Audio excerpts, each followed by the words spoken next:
Sachim daf lamed alef amud bet. Bonjour à vous tous. Nous avons vu une marloquette entre Abaye et Rava par rapport à un mashkon. Donc j'ai emprunté de l'argent, j'ai donné un gage. Je ne rembourse pas. Est-ce que le gage appartient à la personne qui m'a prêté rétroactivement, les mafréas, ou alors Mikane Laba à partir de maintenant?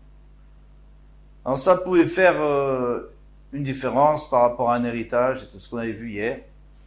Là, ça fera aujourd'hui une différence entre Chametz et Pessah. Si on a emprunté d'un goy ou si on a prêté un goy. Et donc on reprend en vitesse la fin du hamoud précédent, 6 lignes avant la fin. Nima Ketanaya, allons nous dire que cette marloquette entre Abaye et Rava, on la retrouve chez les Tanaïm, Israël chez Idval Enochi al Chamtso. Un juif qui a prêté à un goy sur le chametz du goy. Donc, le goy lui a donné du chametz comme gage. Après Pessah, il ne transgresse pas. Pourquoi? Parce que pendant Pessah, ça appartenait au goy. Alors, ici, il faut dire que Mikanu Laba, c'est pas rétroactif. L'acquisition n'est pas rétroactive. Parce que si elle est rétroactive, alors dans ce cas-là, ça nous appartenait déjà à nous. C'est ce que va dire Rabbi Meir, Mishum Rabbi Meir Amro, over. Il transgresse. Mais il avait Kamipalgen, n'est-ce pas, que c'est là leur marloquette, de Marsavar les mafrères Gouvé. Donc, selon Rabbi Meir, les mafrères Gouvé, donc, on a déjà acquis ce Chametz avant Pessah. Et donc, il est à nous, on n'a pas l'utilisé, ou Marsavar, le Tanakama lui pense, Mikanu là-bas au Gouvé, comme Rava.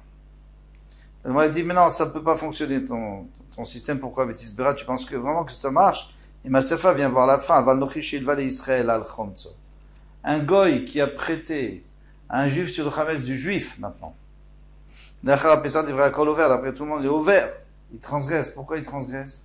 D'après celui qui dit que le goy a acquis rétroactivement. Bien, ça lui appartient déjà depuis le début de Pessah. Donc, on ne sait pas sauver un art. Il fallait dire le contraire. C'est-à-dire, il fallait dire les mandats maratamon vert. D'après Tanakamadi qui dit que c'est à partir de Mikanu là-bas. Donc, il transgresse pas.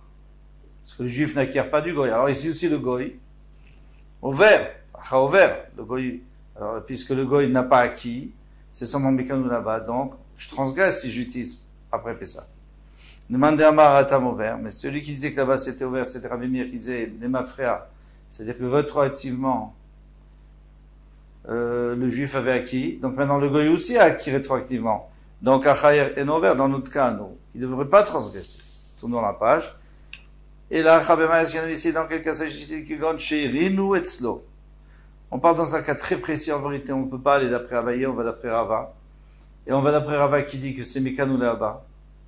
Seulement, comme il a déposé chez lui, celui qui a emprunté, il a déposé son chametz chez l'autre personne, que ce soit le goy ou le juif, et Kami Palgé et Rav Yitzhak. Tout le temps, marloquette, c'est par rapport à avec Rav Yitzhak. Qu'est-ce qu'il a dit Rav Yitzhak? C'est sur les paroles de Rav Yitzhak. D'abord, Rav Yitzhak, Minaïne Baal Chov, Shekone Mashkon. D'où sait-on qu'un Baal Chov, c'est-à-dire un créancier, il acquiert le Mashkon?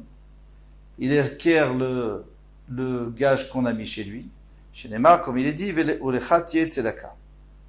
et pour toi, ce sera une tzedaka. Alors on parle d'un pauvre, je lui ai pris sa couverture parce qu'il me doit de l'argent. Maintenant, tous les soirs, je vais lui rapporter sa couverture pour qu'il puisse dormir avec.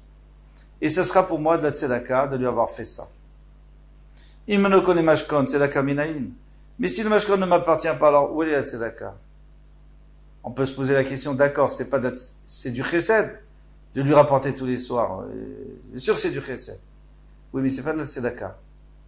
Le chesed, c'est rendre service à quelqu'un. La tzedaka, c'est donner quelque chose qui nous appartient. Or, ici, ça nous appartient. Voici la preuve. Ici, on apprend que le Balchov, il est connu mashkon. Tanakama, dans le premier Tana de la Mishnah, de la Braïta. Tanakama Savara Nemile Israël, mais Israël. Ça, c'est un juif d'un juif. Ou des Karinabe, ou les Chati et Tzedaka. Donc, d'un juif, il écrit ou les Chati et Tzedaka.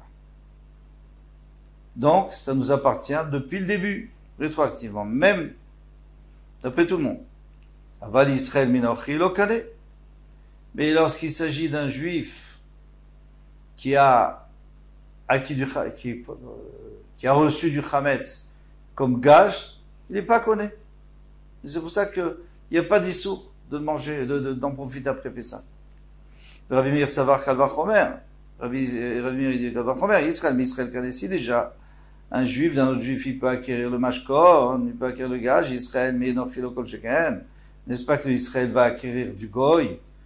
C'est sûr qu'il va l'acquérir. Alors s'il acquiert, c'est interdit. Pourquoi? Parce que ça m'appartient pendant Pessah.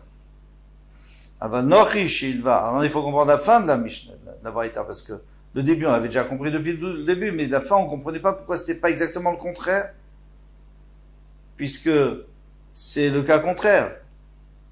C'est le juif qui prend le mashkon du goy. Aval nochi sheilva et Israël, pardon. Le nochi sheilva et Israël al chomtso. Et maintenant, le nochi, le goy qui a prêté au Ben Israël, et c'est le Ben Israël qui a donné le chametz. Le mashkon, achara pesar divra kol over, d'après tout le monde il est over, il transgresse. Pourquoi tout le monde est d'accord qu'on transgresse? Mais, je comprends pas. Le goy m'a prêté de l'argent.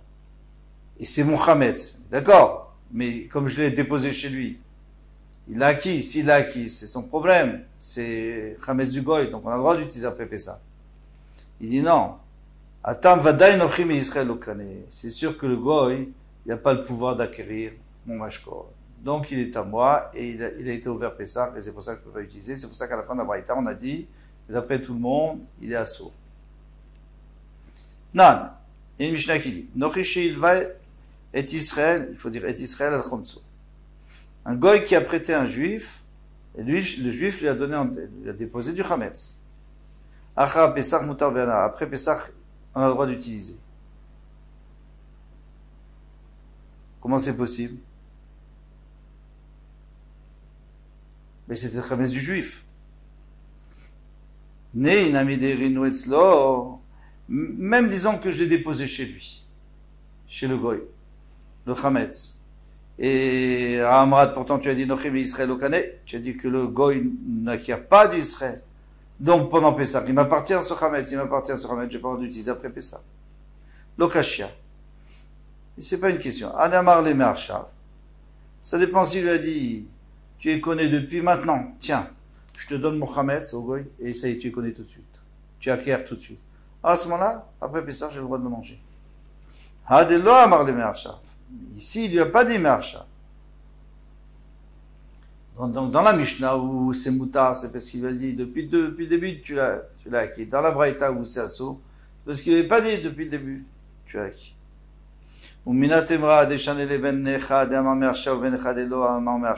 D'où tu sais qu'il y a une différence entre les deux cas, qu'on peut dire Me'arshav, ça sert à quelque chose de dire à partir de maintenant ou pas. Et Tania, parce qu'il y a une Braïta qui dit Nochiché, une pâte pour Ani, et c'est l'Israël. Un gars, je lui ai prêté de l'argent, il m'a donné un gros pain. Pâte pour Ani, c'est un pain qu'on fait dans un grand four, donc c'est un énorme pain. Et c'est l'Israël, donc il a donné au Israël pendant Pessah, et non vert. Il transgresse pas. Pourquoi il transgresse pas? Vimamar igaticha over. Et s'il lui dit, alors dans le premier cas, pourquoi il n'est pas ouvert? Parce qu'il lui a dit,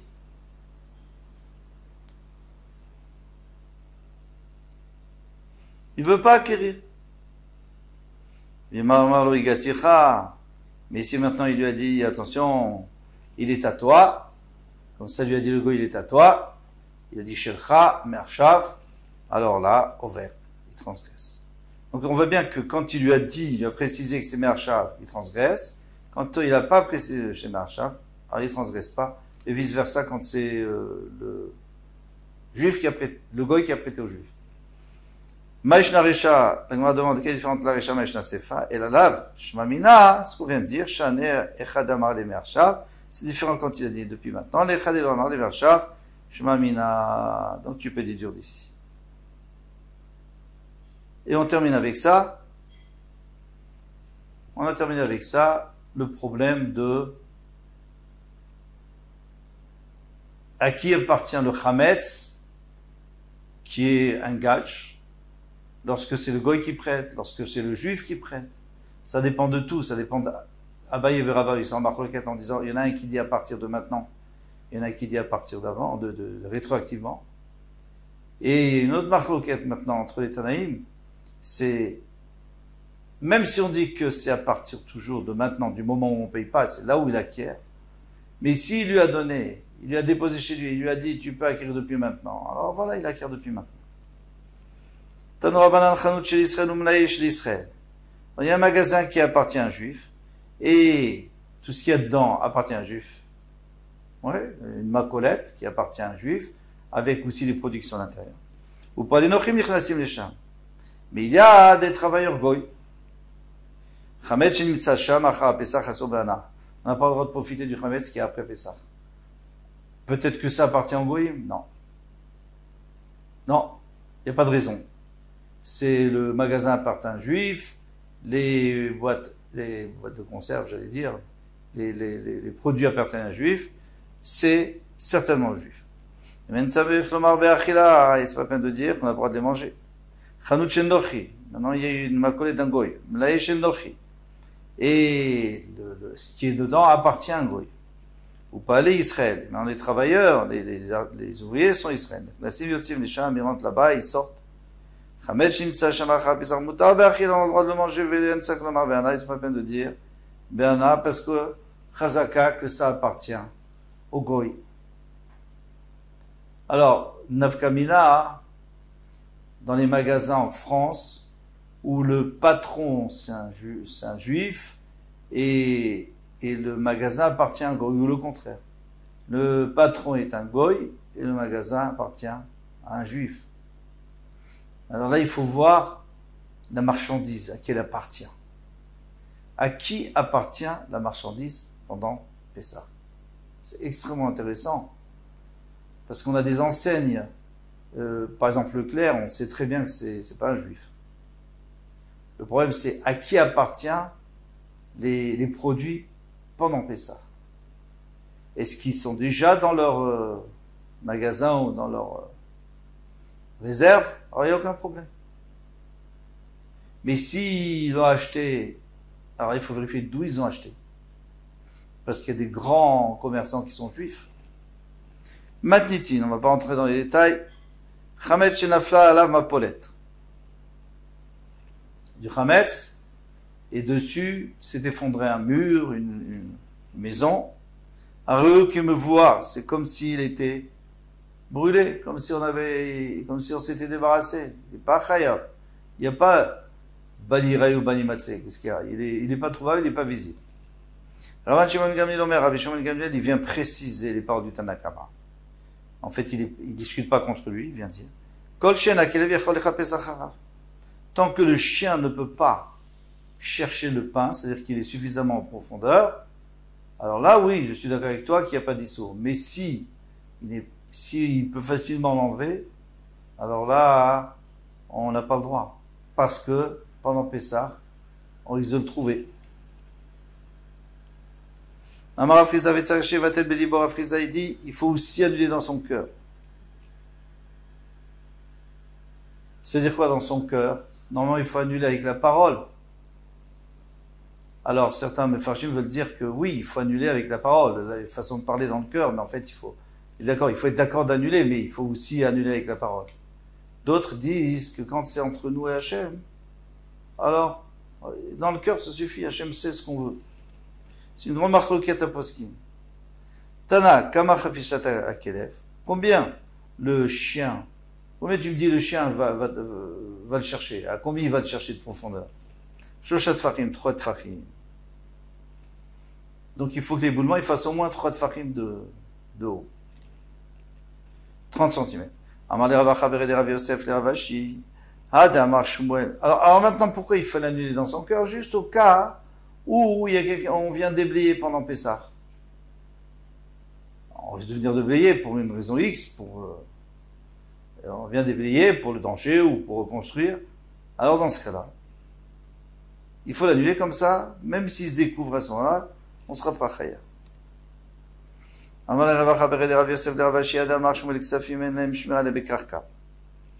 Alors on sait que Shmuel a dit que l'argent qu'on te donne à garder, tu ne peux le garder que dans la terre, tu dois l'enterrer. Pourquoi? Parce que si je ne l'enterre pas et qu'il se fait voler, tu es chayav. Ça s'appelle une négligence. Mi bainan shloshat tfachim, est-ce qu'on a besoin de l'enterrer à 3 tfachim de profondeur ou pas? Amarlé, il a répondu non. Achamishum brecha bainan shloshat tfachim, à cause de l'odeur du pain, le chien peut sentir jusqu'à 3 tfachim.